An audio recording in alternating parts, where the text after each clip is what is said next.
Hello, it's Edward. Let's talk healing. Your healing and mine. I want to talk about ego some more because I keep stumbling across people that aren't healed but have their programmed version of what ego represents and what it is, but not sure how to navigate or work with it properly or reprogram it. Because ego is nothing but programmed. It has a role to play in our lives, but without a proper understanding, it doesn't function. So let's say your life is a ball game, baseball, and the ego is the umpire, and the coach is your higher self, and all of the spectators are people from your life, teachers, parents, grandparents, uncles, aunts, siblings, the whole 9 yards. Now, you don't play ball until you learn from all these people and they project onto you how you should be playing ball. But you don't really understand completely as a team how to play ball and what each player's job is, and to pay attention to the coach because he's just a coach and he doesn't really know how to gain control of this team that doesn't know each position that they have to play. And then you have this umpire that is both blind and deaf. So the only way the umpire can make calls on the game is he has emotional connection to all of the players. And the players are getting their cues from the spectators.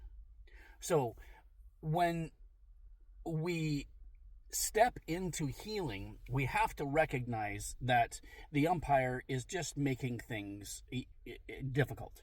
The umpire is making calls based on feelings and not on sight or not on what he hears, because he can't see and he can't hear. He only feels what the emotions of the team are going through and experiencing, and they're getting their emotions from the projections and teachings of the spectators, and they're unable to focus on what the coach is saying because they cannot hear him because they're so focused on what everybody else is saying.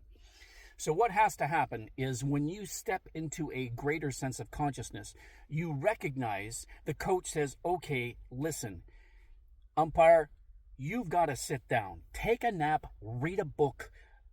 It's a metaphor because obviously he's deaf and blind. Navigate somebody's stats or something, have a nap, do something. But right now you need to stop. So the coach starts connecting with these players. The pitcher, like, you need to go to bullpen to warm up, a batting cage to practice their swings, practice hitting out to the outfield. The infield has to start anticipating moves and everybody else. When you start recognizing how to heal, you start recognizing the other team and you start saying, okay, and then you stop paying attention to the spectators and the parents and everything else because they're coming across as unhealed versions of self. Their experiences, their knowledge, their wisdom, their wounds are projecting out onto the field. They're like these angry parents that are throwing stuff on the field, trying to get everybody's attention and just distracting the whole game. So you get the umpire to sit down. You start communicating with each player, telling them what their job is. As we start doing this, and yes, the umpire's in there in the back going, hang on a second, what's going on? Did somebody call a meeting? Is there a meeting? What's happening? I don't understand. And then the coach is like, no, hang on, we'll get to you in a minute. You just have another nap. Just relax. Don't worry. We're having a meeting, and this is a team meeting, and you'll be brought in when we decide. So you'll start establishing boundaries and rules lines. We don't cross these lines, and every player understands what these boundaries are and what the lines are. And then we introduce these rules to the umpire. And now the umpire understands where the boundaries are, where the lines are, and he can start hearing and seeing and not just responding to the emotions of the team that are projected on from all the spectators. Now we allow the coach to continue orchestrating the team and navigating the game and play.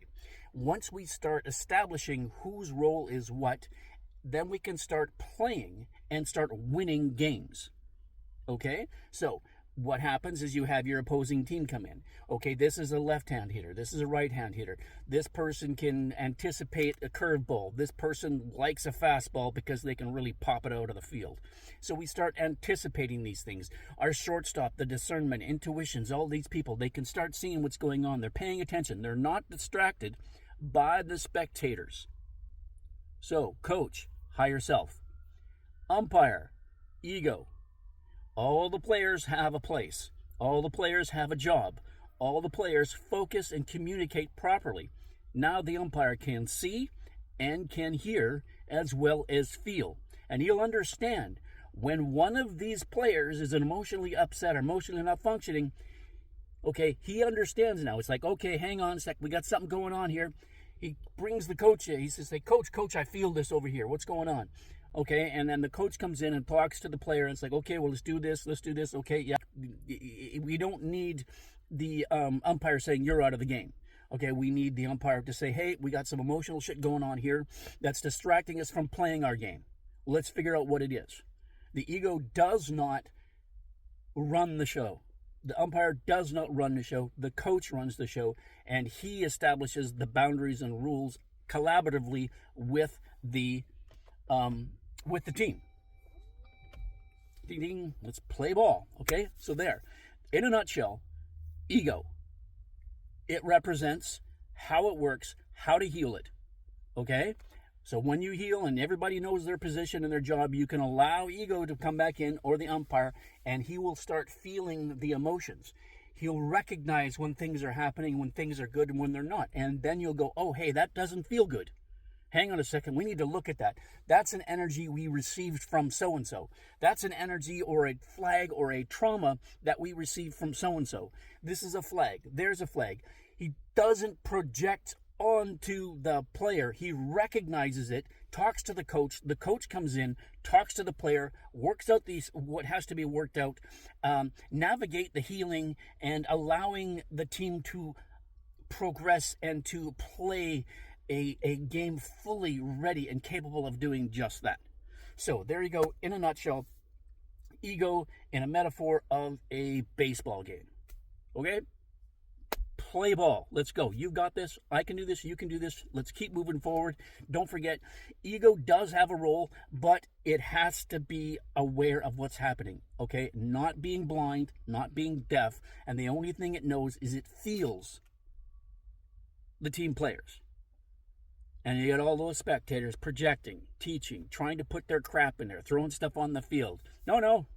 Umpire says, nope. You cannot do this. Get off the field, spectators. No. Put down that bat. No. You're not allowed to talk to the pitcher. He's on the field. He's playing a game. Get out there. You can spectate. That's all you're allowed to do.